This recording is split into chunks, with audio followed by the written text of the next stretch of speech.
Welcome viewers to today's episode of Viewpoint. Today we have with us here Mr. Vickram Bharrat, an executive member of the People's Progressive Party and Member of Parliament. Mr. Vickram Bharrat is going to be discussing a few integral topics pertaining to the current state of our, political climate in terms of the constitutional issues we're facing as regard our upcoming elections, general elections, regarding those. So welcome, Mr. Bharrat, on today's program. Thank you, Mrs. Cornelius. Indeed, I'm happy to be on this program today to share my views on the political situation that exists in our country presently and the looming constitutional crisis that we may be faced with in a few days from now. Because as you would know, and as most of our viewers are aware, that by March 20th, we will have an illegal, unconstitutional government because of the passage of the no confidence motion on December 24th, 2018. And I want to make it clear from the inception that the Constitution is greater than anyone or anything in a country. In any country, as a matter of fact, and in Guyana, it's the same. The Constitution is greater than the cabinet, than any political party, than any constitutional body. It is the Constitution that guides these bodies or these organizations. So if our Constitution speaks to election in 3 months after the successful passage of a no confidence motion, well then we must by all means adhere to our Constitution. And that it is very clear and in very simple language. If you look at Article 106.6, Article 106.7, it is very clear that upon the successful passage of a no confidence motion in the National Assembly, then the cabinet and the president must resign and call election in 3 months or 90 days. It is clear and simple, and the word shall, most Guyanese would know that the word shall mean they have to. It is not something up for consideration, it's not something for bargaining. Shall mean you will have to call elections in 3 months. So that is why I started out by saying that by March 20th, we will have an illegal or unconstitutional government. Because as it is now, there is no possibility of holding general and regional election on or before March 20th.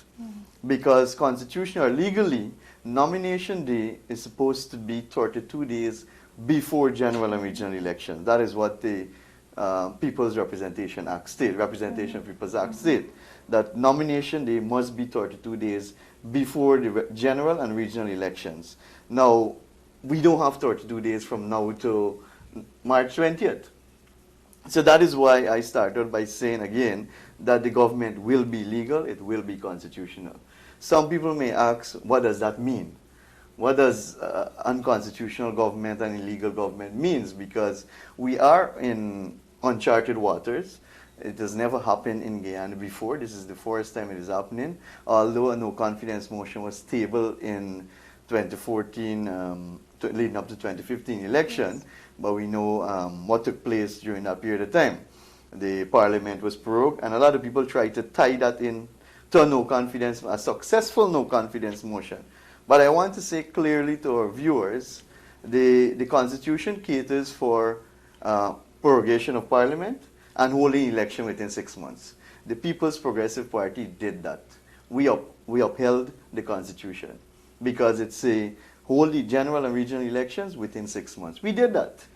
So we did not defy the Constitution. We did not take the country into a constitutional crisis that is looming presently. We adhere to the Constitution. The no confidence motion in its context in the Constitution says 3 months. And that is what we expected. 3 months that there should be an election. How do you think the head of state, Mr. President David Granger, has been handling this entire situation? Recently, he wrote a letter to the chairman of GECOM, requesting, recommendations and a meeting and all of that. What is your view regarding his approach to the entire situation from December 21 to January and now February, and February is gone. We're in the 1st of March. My personal take is that there is some mischief afoot. It would seem that way, because it is very unethical for a head of state, the president, of the person who holds the highest office, to act in such a manner that you will send one letter to the GECOM chairman outlining or instructing the body to commence preparation for elections, and then to ensure or to let them know that you will provide the finances necessary to hold the election. Then a second letter to follow that to say that, okay, we have to meet and to discuss election preparations. It seems as though something is not right, something is not adding up there, and coming from the person who holds the highest office in the country, it is very, very embarrassing. I would like to use that word, that all Guyanese should feel embarrassed that this is the person who heads our country. This is the president of Guyana. I don't know if it was intentional. I don't know if he's been ill-advised, because listening to the Attorney General comments, every day he seems to be amuse Guyanese with his comments. We heard the one yesterday or the day before that the Constitution is wrong. Imagine the Attorney General of this country saying that the Constitution is wrong. Something is wrong with this fellow. Because if he's the Attorney General, you hold such a high position in this country, and you are uttering these words, then something is definitely wrong with you as an individual, especially being in the legal profession. He recently appointed himself as a senior counsel. So something is wrong. Either he's being misled or it was willfully done to mislead the general public, to mislead the electorates, and also the opposition. We know the coalition, they're heavily calling for house-to-house registration and stating that the time is limited for that. So March 21 will obviously come and go, and elections will not be held anytime between then and now, but maybe after. They're arguing. How do you see this affecting our country as a democratic state, as a republic state? Let me say we recently celebrated our 49th republic. Yeah. Being a republic, the country, the people there to choose their leaders, to govern them the way they want them to govern. Let me say with regards to the house-to-house registration and the whole issue of GECOM being prepared for elections and that issue. My take is that indeed money were allocated and passed in the national budget for house-to-house registration as they had a GECOM, but that budget was passed in early December. That was long before the no confidence motion was passed in the National Assembly. So they need to take into consideration that after the budget was passed in early December, a no confidence motion was successfully passed in the National Assembly on December 21st. So it couldn't have been business as usual, because once a no confidence motion was passed, it means now the constitution of a country kicks in. You must adhere to that and not what happened prior to that. Now the whole issue about GECOM saying that the money is only for registration, not for election, that is not true. That is not so. It is a simple environment. Anybody in the public sector know that you can change it. The money can be used for different purposes, especially now that we have this crisis at hand. So it is an argument that holds no water that the money was budgeted for house to house and it should remain that way. That is not true. That is not true. On the whole state of GECOM saying that they are not ready, we find that very strange, because GECOM held local government election on November 12, 2018, which is just a few months ago. And about 90% or close to 95% of the electorates voted, or they were listed to vote in the local government election, because there are only few areas in this country that are outside of a local authority area, meaning an NDC or a township. So it means that a large, almost everything, I would say about 95% of the populace were listed to vote. So it means that GECOM prepared an election to capture 95% of the population 3 months ago or 2.5 months ago. So what is the big deal now in capturing the other 5%? And these are small areas. These are the hinterland area especially, Yes. where you have villages, there are about 50 voters, 100 voters, 90 voters. So these are not large areas like on the coast. So we don't see the difficulty in putting logistics and arrangements in place to ensure that elections were held by the constitutionally due date in by March 1920th. We don't see the big issue with GECOM complaining about needing time to train people and needing time to have the list rectified and all this. Because the list is valid until the 30th of April 2019. The validity or the life of the list is for 6 months. So the list is valid until the 30th April. That is the list that contested the local government election. In my view, conducting a general and regional election is even simpler, is much easier than conducting a local government election. Why do you say that? Just for our viewers to understand. For the logistics, in terms of training staff, in terms of placement. In local government election, GECOM had 80 returning officers because there are 80 local authority areas throughout the country. That is 70 NDCs and 10 municipalities. So for each one of these local authority area, there were an individual returning officer. For a general election, you only need 10. You only need 10 returning officers. That's one for each administrative region. So imagine that difference. Yes, you will need a few more EDA staff, presiding officer, assistant presiding officer, but GECOM would have trained a large pool of persons that applied for the local government election that were not hired, but persons who would have scored well in the test. But of course, everybody would not get the job because you only required a certain amount.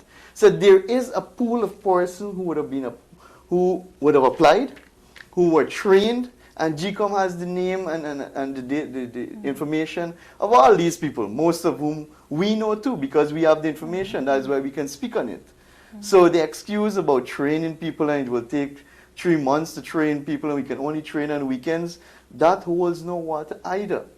So what do you think Because they would have trained a lot of people. What do you think is the basis behind GECOM making all of these excuses and trying to tie them in as, constitutional, and this is, the right way, we don't have this, we don't have that, we did this, we did that? Before I answer you, let me just make another point with regards to GECOM, because GECOM has been saying, and the government has been pushing this too. As a matter of fact, they had protests saying that young people should vote. They were entitled to vote. Yes, so they're holding that to say that their young people are not on the list. That is not true. That is not totally true. Because we know that GECOM's policy is that once you're 14 years and older, you are registered. You're given an ID card. My son is 14 years old. He has his ID card. He has been registered. I know for a fact, because they went to the school, all the schools as a matter of fact, GECOM went to all the schools around the country and registered school-age children 14 years and older. So to say now that young people are not on the list, it's craziness. I would say it's craziness, because if GECOM would have went to all the schools throughout the country and registered these 14, 15, 16, 17-year-old, and we know that once they're registered, they get the ID card, and they're placed in the database at GECOM.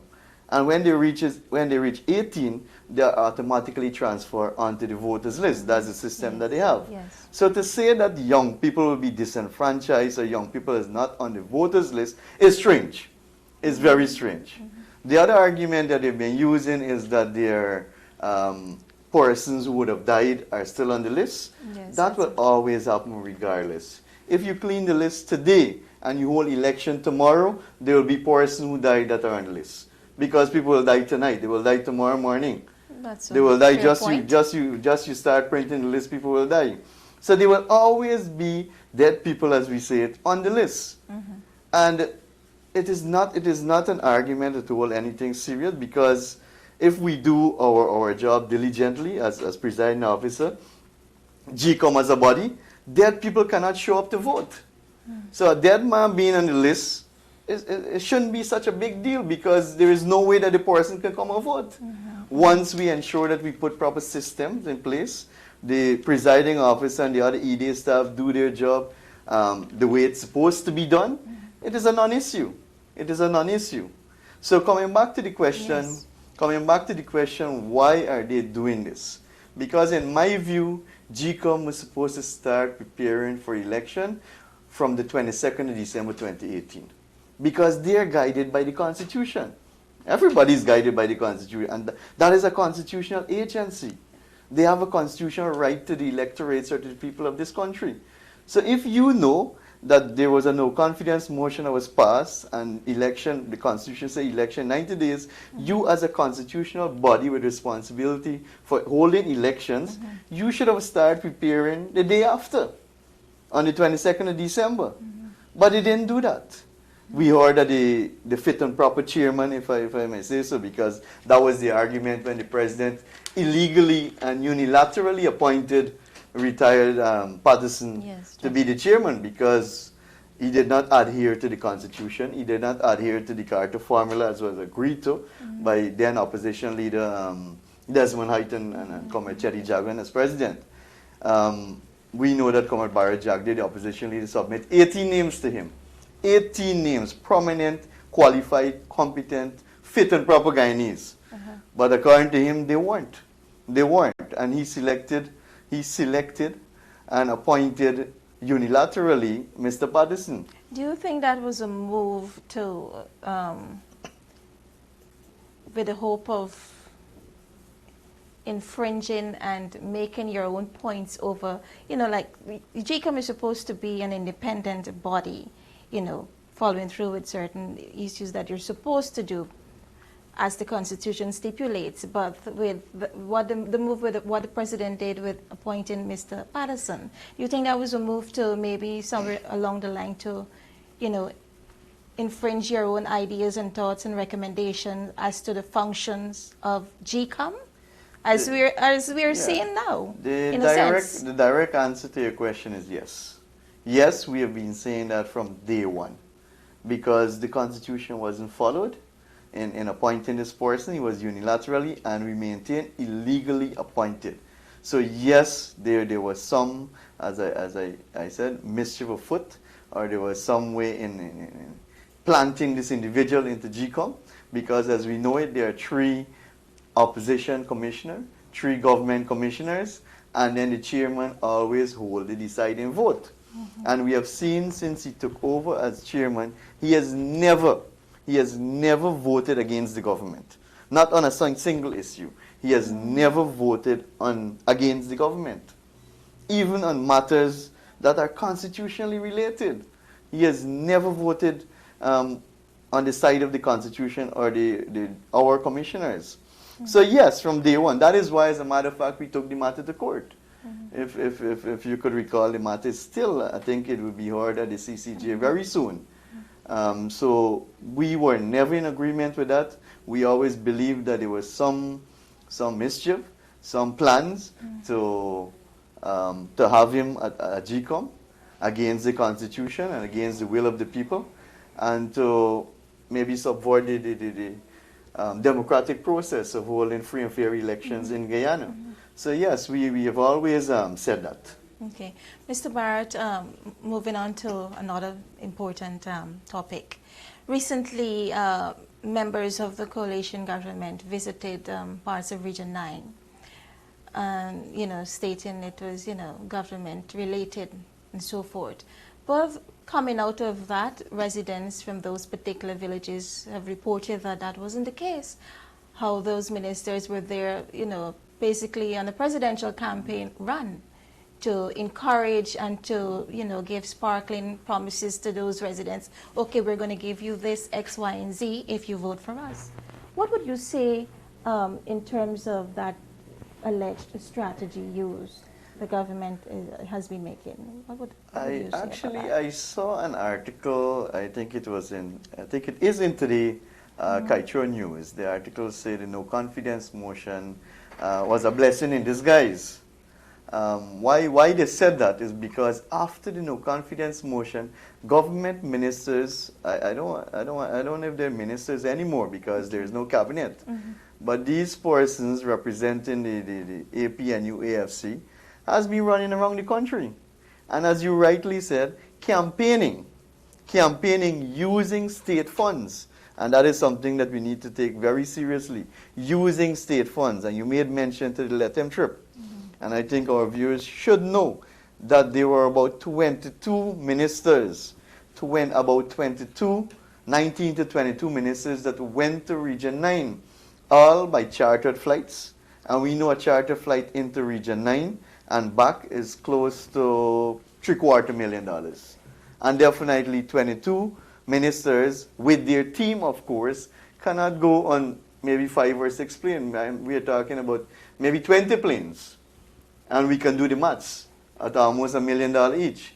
Added to that, a number of trucks and other vehicles went in with certain supplies. And the embarrassing thing about it, 22 ministers spent 3 days and visited 28 villages. Our presidential candidate, Mr. Irfan Ali, went into Region 9 for about 4 days and visited more villages than the combined 22 ministers visited in 3 days. So it was a clear case of campaigning. It was a clear case of misuse of government fund, which this government is known for. It is a clear case of using state funds to campaign for the upcoming general and regional elections. And it is a clear case of joyriding too, as they have been doing, using state funds to fly out the country willy-nilly for no particular reason at all, using state funds to have chartered flights into the interior for no government business, mostly campaigning. And we have seen this has been a hallmark or a trademark of this government over the past 3.5, coming on to 4 years. The misuse of state funds, the amount of corruption that we have witnessed in the short period of time. And we don't have to go too far to look at corruption. You can look at the drug ban scandal. We look at the Durban Park. We look at the drug scandal with the lab, the sole sourcing of drugs. And there are so many others that we can pinpoint about the massive corruption that has been taking place under the APNU AFC government. And there is this thing that maybe the president don't know what is happening in this country, and his ministers are the ones to be blamed. But I want to totally disagree with that. Because if you're the head, if you're the president, and you don't know what is happening in your own cabinet, then something is wrong with you as an individual, as a leader, as a manager. Something is wrong with you. Because if you're a manager of an office and your staff are doing certain things, then you are accountable for it. You will be held accountable for it. So there is no way that they may want to put it that, oh, Mr. Granger don't know what is happening, and if he knows, he will not allow it. That is not true. That is not true, because that is a line that we have seen some of the supporters are taking. And we want right away to say, no, that is not the case. Otherwise, well, then he doesn't know what is happening in his own cabinet. How can you run the country like that?